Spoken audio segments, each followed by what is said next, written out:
오늘 하나님께서 우리에게 주신 말씀은 시편 116편 12절에서 19절의 말씀입니다. 구약성경 시편의 말씀인데요. 오늘 이 말씀을 우리 모두 한 목소리로 합독하여 읽으면 좋겠습니다. 12절부터 함께 읽겠습니다. 내게 주신 모든 은혜를 내가 여호와께 무엇으로 보답할까? 내가 구원의 잔을 들고 여호와의 이름을 부르며 여호와의 모든 백성 앞에서 나는 나의 소원을 여호와께 갚으리로다. 그의 경건한 자들의 죽음은 여호와께서 보시기에 귀중한 것이로다. 여호와여, 나는 진실로 주의 종이요 주의 여종의 아들 곧 주의 종이라. 주께서 나의 결박을 푸셨나이다. 내가 주께 감사제를 드리고 여호와의 이름을 부르리이다. 내가 여호와께 소원한 것을 그의 모든 백성이 보는 앞에서 내가 지키리로다. 예루살렘아, 내 한가운데서 곧 여호와의 성전들에서 지키리로다. 할렐루야. 아멘.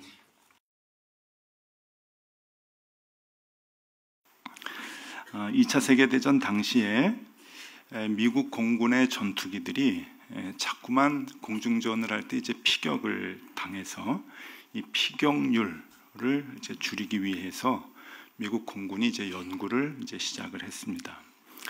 전투를 하고 공중전을 하고 이제 돌아온 전투기들이 이제 총탄에 많이 이제 맞아서 상하게 됐는데, 그 전투기들의 외상을 분석해서 취약 부분을 좀 더 강하게 이제 보강을 하는, 그러니까 그 전문 용어로 장갑을 두텁게 하는 이제 그러한 그 계획을 세우고 이제 통계를 내기 시작을 했습니다. 분석 결과 전투를 하고 돌아온 이 비행기들을 보니까 대부분 외상이 이 날개 부분과 꼬리 부분에 집중이 되는 것을 발견을 해서 이 날개 부분과 꼬리 부분에 장갑을 두텁게 하는 이제 일을 시작을 하게 되었습니다. 그런데 그 당시에 통계학자였던 아브라함 와일드라고 하는 사람이 이러한 결정에 대해서 아주 강력하게 반대를 했다고 합니다. 그 이유는 상대적으로 외상이 적었던 이 조종석과 엔진 부분에 오히려 장갑을 더 두텁게 추가해야 된다라고 그는 이제 주장을 했는데, 그 이유는 전투기의 각 부분이 적의 총탄을 맞고 피격을 받을 확률은 다 똑같은데, 조종석과 엔진 부분에 총탄의 흔적이 돌아온 그 비행기들을 다 이제 분석을 했을 때 조종석과 엔진 부분에 총탄의 흔적이 적다고 하는 것은 그 부분이 피격이 될 경우 대부분 추락을 하기 때문에 복귀를 못했다고 하는 뜻이 된다는 것입니다. 그래서 부대로 돌아온 전투기들만을 가지고 통계를 내는 것은 통계 자체가 잘못된 것이다 라고 얘기를 하는 거죠. 그래서 이 엔진 부분 그리고 조종석 부분이 그렇기 때문에, 다른 것은 다 추락이 됐기 때문에 돌아온 비행기들만 놓고 보면은 상대적으로 그쪽이 적게 이제 총탄이 맞게 된 것이다 라고 이제 얘기를 합니다. 이것을 이제 그 에코 챔버 효과라고 하는데, 이 에코 챔버 효과라고 하는 것은 편협한 생각에 부류하고만 소통을 하게 되면 생각이 편협하게 된다라고 하는 그런 그 이론입니다. 요즘 SNS로 이제 소통을 많이 하는데, 페이스북이든지 트위터든지 자기가 좋아하는 사람들하고만 친구 맺고 소통을 하게 되면 결국은 편협하게 된다라고 하는 것 때문에 이 에코 챔버 효과의 얘기를 굉장히 많이 합니다. 바른 신앙이 무엇인가라고 생각을 했을 때, 또 조금 더 확대해서 교회가 어떻게 되어야 건강해지는가라고 하는 것을 생각을 했을 때, 교회 내에 남아있는 사람들에게 아무리 설문조사를 해도 이것은 정확한 답을 얻을 수 없다라고 하는 거죠. 그러니까 편협한 답만 얻을 수밖에 없다라고 하는 겁니다. 교회 내에서 여러분들에게 설문을 다 조사해서 어떻게 하면 교회가 건강해지겠습니까? 라고 물어보면 대부분 돈을 잘 써야 됩니다. 그리고 뭐 어떻게 구제도 해야 됩니다. 뭘 해야 됩니다. 또 바르고 깨끗하게 뭘 해야 됩니다. 아마 이런 얘기들이 이제 많이 나올 겁니다. 그런데 그렇게 되면은 편협한 결과를 얻게 된다고 하는 거예요. 그래서 정말 우리가 어떤 신앙생활을 해 나가야 되고 교회가 어떻게 돼야 바로 설 수 있는가라고 하는 것을 알려고 한다면 이미 교회를 떠난 사람들의 얘기를 들어야 한다라고 하는 겁니다. 그러니까 이제 가난한 교인들의 소리를 들어야 되고 아예 교회를 안 나오는 교회 밖에 있는 사람들의 소리를 들어야 된다라고 하는 거죠. 그러니까 이미 추락한 전투기를 찾아보고 거기에 외상을 봐야 되는 필요가 있다라고 하는 거겠죠. 그래서 작년에 한국인의 종교 생활과 의식 조사라고 하는 그 데이터가 있는데 여기에 보면은 교회를 떠난 사람들이 교인들이 좀 이랬으면 좋겠다, 교회가 좀 이랬으면 좋겠다라고 하는 그 데이터가 있어요. 그걸 보면은 교회 내에서 사람들에게 물어보면은 재정이 투명해야 된다, 의사결정이 민주적이어야 된다 이런 얘기를 많이 하지만 오히려 이미 교회 밖으로 떠난 사람들의 얘기는 조금 다릅니다. 그 결이 좀 달라요. 그 교회 밖에 이미 떠난 사람, 교회가 싫어서 이미 나간 사람들에게 물어봤더니 그분들은 대체적으로 두 가지를 얘기를 합니다. 하나는 뭔가 하면은 하나님을 믿는 것을 느낄 수 없었다라고 하는 거예요. 도대체 교회가, 그리고 교회 다니는 사람이 하나님을 믿는다라고 하는 것을 글쎄요, 저는 잘 모르겠습니다. 이제 이렇게 하는 거죠. 또 하나는 그 교회나 교인들이 신앙으로 문제를 해결하려고 하는 것 같지 않더라 하는 거예요. 그러니까 이 두 가지를 이제 종합해 보면은 교인들은 또 교회는 말은 잘한다는 거예요. 신앙의 얘기를, 신앙이라고 하는 믿음을 말은 잘하지만 그렇게 살지는 않는 것 같다라고 하는 것이 종합적인 이제 결론입니다. 뭐로 사는 것 같아요? 그러니까 말은 신앙으로 산다고 하지만 우리가 보기에는 욕심으로 사는 것 같습니다. 이제 그렇게 대답을 하는 거예요. 그러니까 이미 교회를 떠난 사람과 교회 밖에 있는 사람들은 교회와 기독교 교인들을 욕심으로 사는 사람, 살아계신 하나님은 없는 것 같이 사는 사람으로 보고 있다라고 하는 겁니다. 조금 이제 우리와 생각이 좀 많이 이게 좀 다르죠. 우리가 예상했던 거하고. 그런데 이게 이제 정확하다고 생각합니다. 봅니다. 우리 신앙의 제일 중요한 것은 하나님이 살아계시는 것 같이 사는 것이다. 오늘 이 얘기를 좀 드리려고 그래요. 하나님이 살아계신 것 같이 사는 것. 이미 교회를 떠난 사람들은 그 모습을 보고 싶어 하는 거예요. 교회가. 교회 밖에 있는 사람들도 그 모습을 보고 싶어 하는 거죠. 여러분, 하나님이 살아계신 것 같이 사십니까? 하루하루를? 이게 조금 어려운 문제죠. 어떻게 그러면 하나님이 살아계신 것 같이 삽니까? 그래서 목사는 뭐 하는 사람입니까? 이 어려운 문제를 풀어주는 게 이제 목사죠. 그래서 이제 제가 이 어려운 문제, 하나님이 살아계신 것 같이 사는 게 무엇인가? 어떻게 살아야 그렇게 살아가는 건가? 하는 것을 이제 두 가지로 얘기를 해드리는데요. 아주 심플합니다. 이해하기가 쉽습니다. 첫 번째는 내가 세상에서 좋은 것을 얻었을 때, 우리가 살아갈 때 좋은 것을 얻잖아요. 복을 받았다고도 얘기하고 축복받았다고 얘기하고 또 기도의 응답이 됐다라고도 표현할 수 있는 그런 그 좋은 것을 얻었을 때 그때 우리의 자세가 하나님이 주신 것임을 아는 것, 그걸 느끼는 것, 이게 하나님이 살아계시다고 하는 것을 보여주는 거예요. 세상을 살다 보면 더러 귀중한 것을 얻을 때도 있습니다. 또 더러 값진 것도 많이 가질 때가 있습니다.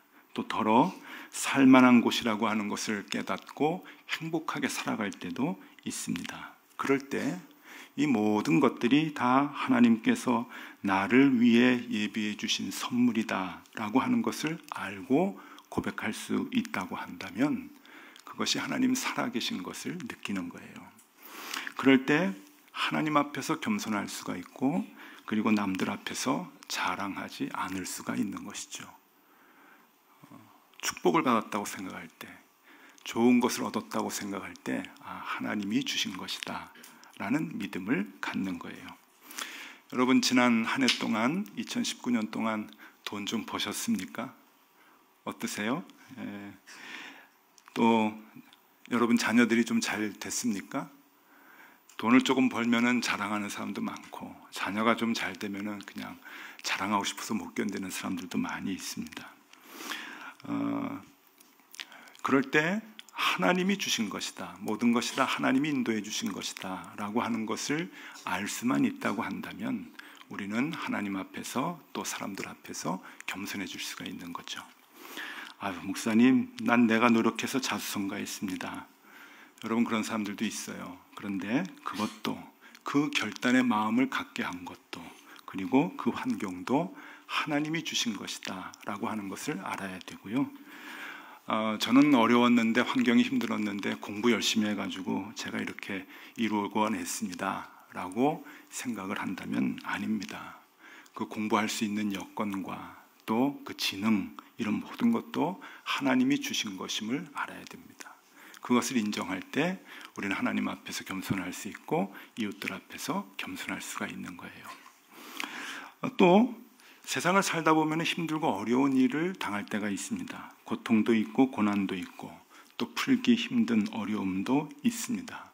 근데 그럴 때 그런 상황에서도 하나님이 인도하시는 과정이다, 하나님이 해결해 주실 것이다 라고 믿는 것, 그것이 하나님의 살아계심을 믿는 삶이라고 하는 겁니다. 그렇게 하나님을 믿을 때 그 어려운 상황 속에서도 우리는 절망하지 않고 다시 힘을 낼 수가 있는 거예요. 복을 얻었을 때 교만하지 않고, 절망적일 때, 힘들 때 낙심하지 않는 것, 그것이 하나님이 살아계시다라고 하는 것을 믿는 거죠. 그래서 이 모든 상황 가운데서 하나님이 살아계시다라고 하는 것을 느끼면서 살아가는 것. 교회를 이미 나간 사람들과 세상 사람들은 우리들을 향해서 그 모습을 보고 싶어 하는 거예요. 일희일비하지 않고, 너무 교만하지 않고, 또 너무 절망적이지 않고, 언제나 중심을 잡고 꼭 뒤에 누군가 있는 것 같이 그렇게 담대하게 하루하루를 살아가는 그 모습을 세상 사람들은 보고 싶어 하는 것이죠. 근데 우리가 그 모습이 안 되니까 사람들이 자꾸만 뛰쳐나가는 거고, 교회를 향해서 손가락질하는 거고, 그런 것이겠죠. 오늘 시편 116편의 말씀을 보면 우리가 이제 새해를, 이제 한 해를 마무리하고 새해를 맞이하면서 시편 116편을 이제 선택을 했는데, 이 시편 116편을 보면은 많은 고난을 당한 한 사람이 등장하게 됩니다. 어떤 고난을 당했는지는 잘 모르겠어요. 그런데 오늘 시편 116편을 보면은요, 오늘 이제 이 말씀은 그 12절에서 19절까지 이렇게 썼지만은 1절부터 이렇게 쭉 살펴볼 필요가 있습니다. 시편 116편 3절과 4절을 제가 읽어드리겠습니다. 3절과 4절을 보면, 사망의 줄이 나를 두르고 스올의 고통이 내게 있으므로, 스올은 지옥입니다. 지옥의 다른 말이죠. 스올의 고통이 내게 있으므로 내가 환난과 슬픔을 만났을 때에 내가 여호와 이름으로 기도하기를, 여호와여 주께 간구하오니 내 영혼을 건지소서 하였도다. 이 시편의 시인이 누구였는지 성경은 얘기해 주지 않으니까 우리가 잘 모릅니다. 그리고 그가 당했던 고난의 내용이 무엇인지도 우리는 알 수 없습니다. 질병인지 경제적인 어려움인지 또 힘 있는 사람들의 무고한 박해가 있었는지 그건 우리는 잘 알 수 없지만, 이 성경의 구절의 단어들을 보면은 그는 매우 극심한 고난을 당했고 깊은 번뇌 속에서 고통 중에 이 하나님께 기도를 했고, 그리고 그 인생의 혼자만의 힘으로는 벗어날 수 없는 막다른 골목에 이르렀던 것을 볼 수가 있습니다. 고난과 고통에 대한 자세한 언급은 없지만 그는 하나님의 적극적인 구원의 은총을 입어서 그 힘든 삶의 스올과 같은, 지옥과 같은 구덩이 속에서 다시금 삶을 되찾은 것으로 보여집니다. 한 가지 간접적으로 느낄 수 있는 것은, 신학자들이 이 시편에 쓰여진 이제 그 문장들을 이제 연구를 해 보니까 이 쓰여진 문장들이 포로기 후기 때에 쓰여진 것 같다, 그렇게 다들 보고 있어요. 그러니까 이스라엘 백성이 바벨론의 포로로 가서 포로 생활을 아주 오래도록 하던 그 후기에, 그러니까 적어도 70년 이상 100년 가까이 포로 생활을 했던 그때에 기록된 것으로 봐서 정말 이스라엘 사람들이 엄청난 고생을 했고 그 고난이 극에 달했을 때 누군가가 이 시편을 썼을 것이다 라고 얘기를 하고 있는 거죠. 그러니까 인간이 당할 수 있는 고난 중에서 참 힘든 고난과 고통을 지금 당하고 있는 이 사람이 하나님 앞에서 이 감사의 시를 쓰고 있다고 볼 수가 있는 것이죠. 그런데 이 시인은 이런 어려움을 어떻게 해결할 수 있었을까? 이것이 이제 성경에 이제 쭉 나오는데 시편 116편 처음 시작을 하는 1절과 2절에 보면은 매우 인상적인 표현을 이 시인이 해주고 있습니다. 1절과 2절을 제가 여러분들에게 읽어드리겠습니다. 여호와께서 내 음성과 내 간구를 들으심으로 내가 그를 사랑하는도다. 그의 귀를 내게 기울이셨으므로 내가 평생에 기도하리로다. 그렇게 이제 되어 있어요. 이 중요한 것은, 그러니까 우리가 이 말씀을 그냥 한글로 번역된 것을 읽어보면은 내가 기도를 했기 때문에 그 기도를 하나님이 들어주셨고, 하나님이 들어주셨기 때문에 내가 사랑한다. 이렇게 이제 순차적으로 이제 그 기록이 되는 것 같이 이게 여겨지는데, 그것이 아니고 기도를 들어주셨기 때문에 사랑하는 것이 아니라 사랑이 기도를 하게 만든다라고 하는 뜻의 표현입니다. 그러니까 이게 이제 그 조건부 문장이 아니고 다 이렇게 평행선으로 이어지는 그냥 문장이에요. 그러니까 이제 원문의 내용을 이제 읽어보면은 이제 이렇게 되어 있습니다. 주님, 내가 주님을 너무 사랑합니다. 그래서 주님이 내 기도를 들으십니다. 내가 평생에 기도합니다. 그래서 주님이 내게 귀를 기울이십니다. 이렇게 이제 되는 거예요. 조건부가 아니라 이게 같은 문장으로 되어 있는 거예요. 그래서 공동 번역에 보면은 1절을 이렇게 번역을 합니다. 야훼는 나의 사랑, 나의 애원하는 소리를 들어주셨다. 그러니까 들어주셨기 때문에 내가 사랑하는 게 아니라 야훼는 나의 사랑, 나의 애원을 늘 들어주신다. 이제 그렇게 되는 거죠. 자, 이것을 이제 그 히브리어로 이제 그 첫 문장이 이렇게 나가 히브리어로 아합티 야훼 그럽니다. 아합티, 오늘 요거 이제 기억하셔야 됩니다. 아합티, 아합이라고 하는 게 히브리 말로 이제 사랑인데, 히브리 말로 여러 이제 사랑이라고 하는 표현이 여러 개 있는데, 이 아합티, 아합이라고 하는 것은 아주 절절한 사랑, 너무너무 사랑하는 그 절절한 사랑을 얘기할 때 아합이라고 하는데요. 아합티 야훼 그러면 주님, 내가 주님을 너무 사랑합니다 라고 하는 뜻이 되는 거예요. 근데 이 시편 116편을 펴면은 아합티 야훼라고 하는 이제 단어로 문장의 시작이 이제 됩니다. 그러니까 이 하나님, 내가 하나님을 너무너무 사랑합니다. 여호와의 이 그 성경에 나와 있는 발음들을 읽으면 이제 야훼거든요. 아합티 야훼, 여호와 하나님, 내가 주님을 너무 사랑합니다. 주님, 나의 기도를 들어주시고 나의 문제를 해결해 주시고 나의 사랑입니다. 내가 너무너무 사랑합니다 라고 하는 주님께서 나에게 베풀어 주신 그 은혜와 그리고 내가 주님께 보답하는 사랑의 모습이 이렇게 어우러져 있는 그러한 그 이제 문장으로 시편 116편이 시작이 되는데, 이 하나님의 살아계심을 느끼니까 그렇게 힘들고 어려운 상황 가운데서도 하나님과 동행할 수가 있는 것이고 하나님을 사랑하고 대화할 수가 있는 것이죠. 여기 대화가 기도 아닙니까? 그러니까 하나님과 대화할 수가 있는 것이에요. 날마다 그 삶이 은혜가 되는 것이죠. 포로 생활 중에 고통과 고난 속에 있어도 하나님과 대화하고 사랑을 주고받고 하면서 그 은혜를 날마다 체험하는 이 시인의 모습이 시편 116편에 그대로 나온다는 겁니다. 자, 하나님의 은혜에 대한 시인의 응답이 무엇인가 하는 거예요. 여기 보면은 이제 두 가지로 이제 나오는데, 첫 번째는 아합티 야훼라고 하는 그것을 부르는 것입니다. 그러니까 주님, 내가 주님을 사랑합니다 라고 고백을 하는 것이죠. 언제나 그 고백을 할 수 있는 그 삶을 이 시인이 이제 살아가는 거예요. 13절과 17절을 계속해서 읽어드리겠습니다. 내가 구원의 잔을 들고 여호와의 이름을 부르며 내가 주께 감사제를 드리고 여호와의 이름을 부르리이다. 여호와의 이름을 부르겠습니다. 여호와의 이름을 부르겠습니다. 라고 이제 고백을 하는 거예요. 그러니까 이 하나님의 은혜에 대한 이 시인의 응답의 첫 번째는 이름을 부르겠다. 하나님의 이름을 부르겠다. 이름 부르는 게 뭡니까? 사랑합니다. 주님 사랑합니다. 아합티 야훼라고 하는 거예요. 아합티 야훼. 하나님, 주님, 내가 주님을 사랑합니다. 내가 주님을 사랑합니다. 주님의 사랑을 부르겠습니다. 그 이름을 부르겠습니다. 라고 고백을 하는 것이죠. 두 번째 응답은, 두 번째 내가 어떻게 주님의 은혜에 보답을 하느냐. 두 번째는 18절과 19절에 나오는데, 모든 이들이 보는 앞에서 그 고백을 흔들림 없이 하겠다라고 하는 거예요. 18절 19절 읽어드립니다. 내가 여호와께 서원한 것을 그의 모든 백성이 보는 앞에서 내가 지키리로다. 예루살렘아, 내 한가운데서 곧 여호와의 성전뜰에서 지키리로다. 할렐루야. 자,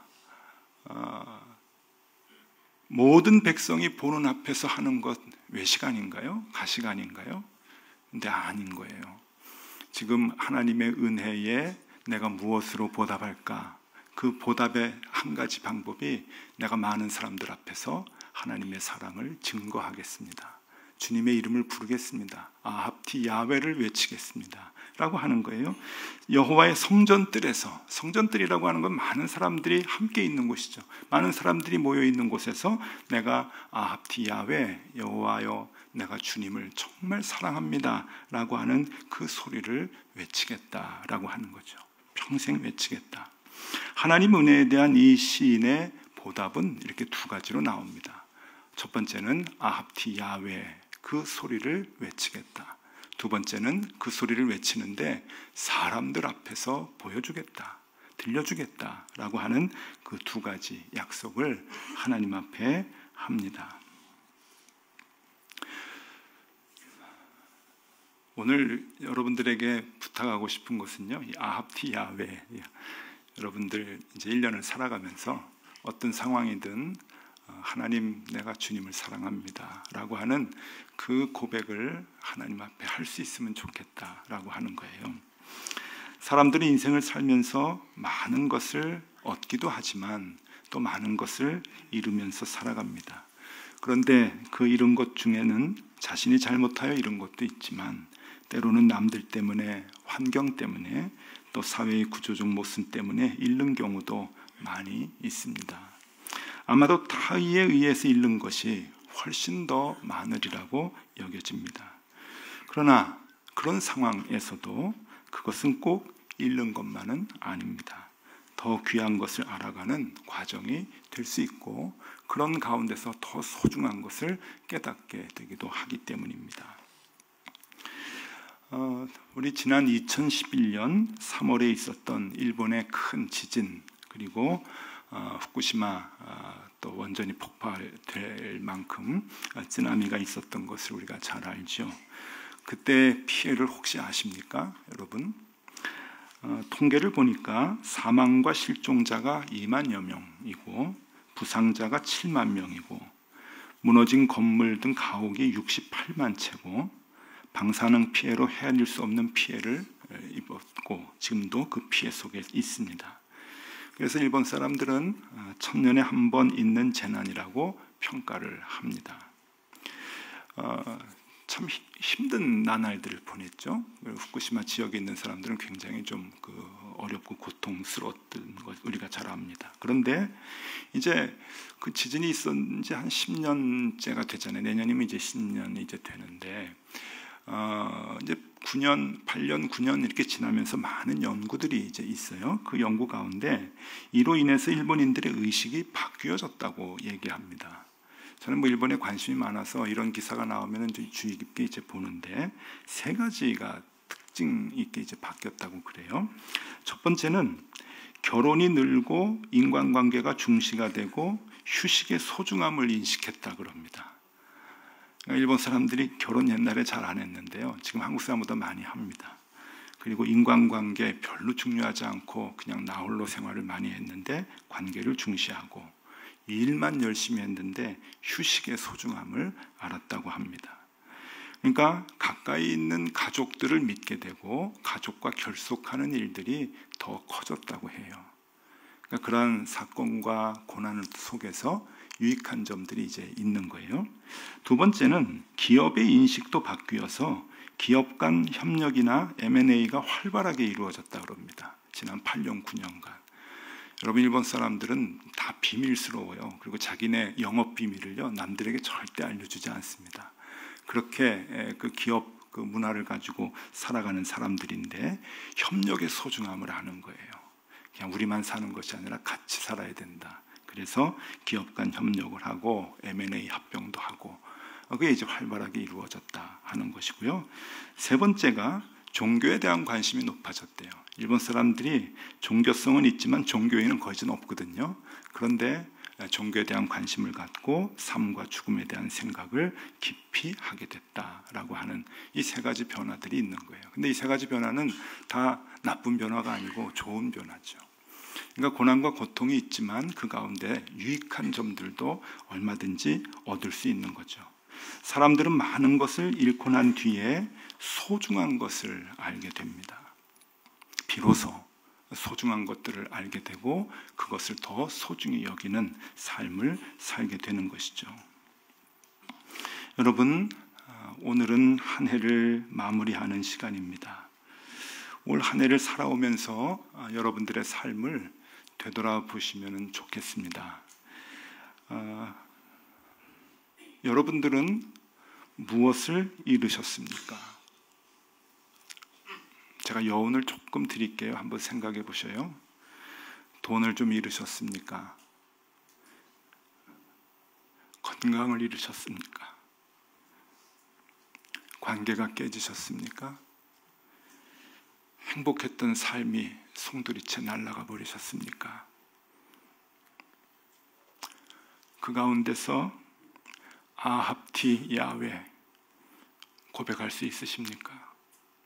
주님, 내가 주님 사랑합니다. 돈도 잃었습니다.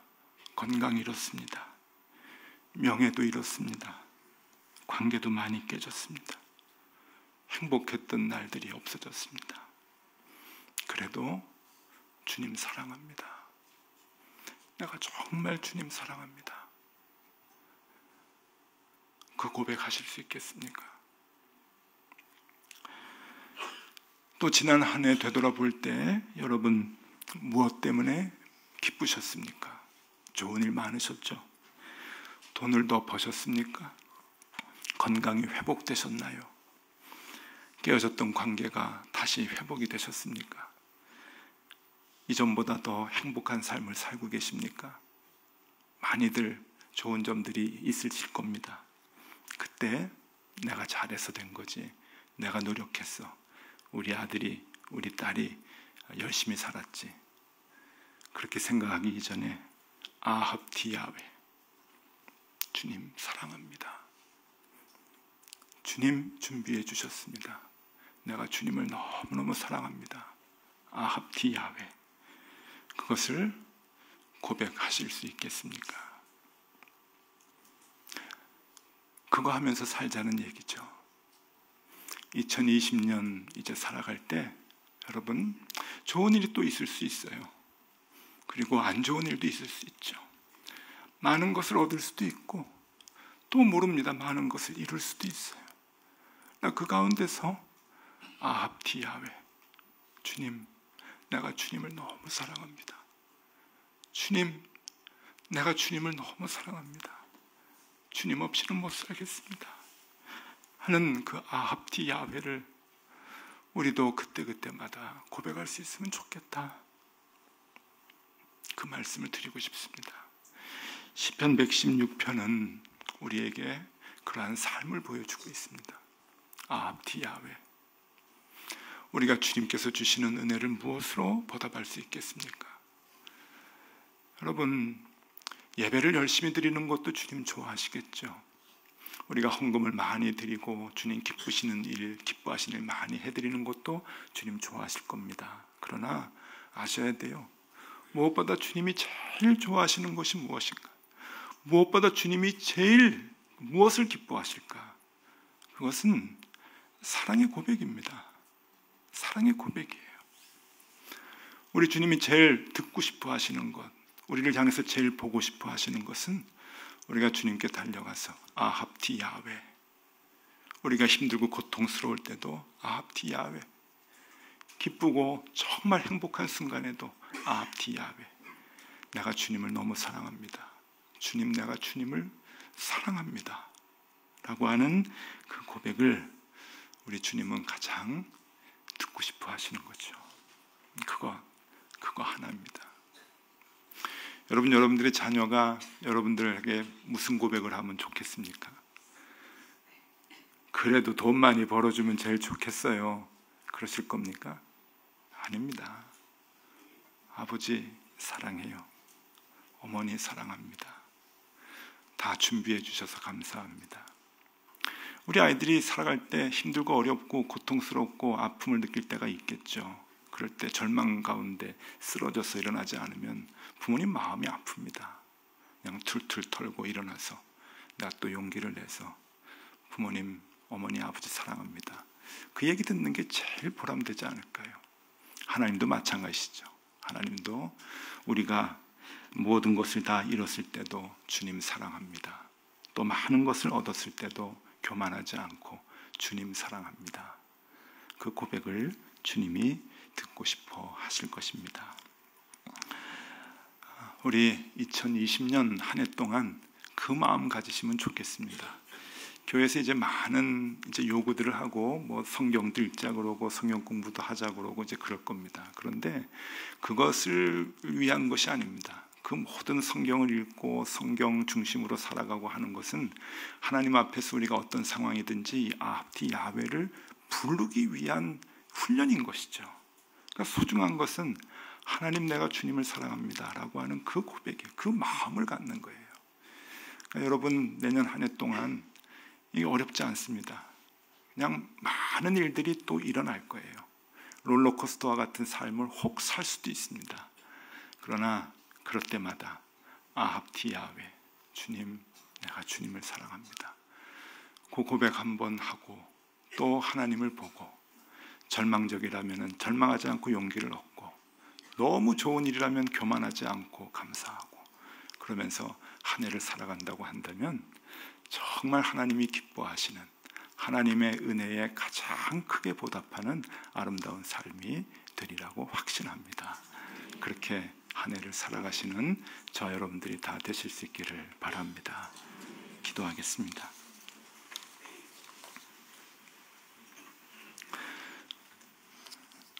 아합티 야훼, 주님, 내가 주님을 사랑합니다.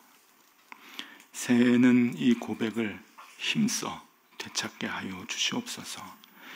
우리에게 주신 최고의 선물인 이 인생을 살아가면서 주님께 아합티 야훼, 이 감사의 고백을 늘 할 수 있게 하여 주시옵소서. 주님을 사랑한다고 하는 이 고백이 나의 고백이 될 뿐 아니라 우리 가정의 고백이 되게 하여 주시고, 다시 세워져야 할 우리 교회의 고백이 되게 하여 주시며, 사랑과 정의와 용서와 화합을 잃어버린 이 땅에도 주님을 사랑한다는 고백이 다시 외쳐질 수 있도록 주님 인도하여 주시옵소서. 2020년 한 해를 축복하여 주시며 우리와 동행해 주시기를 빌며 예수 그리스도 이름으로 기도드리옵나이다. 아멘.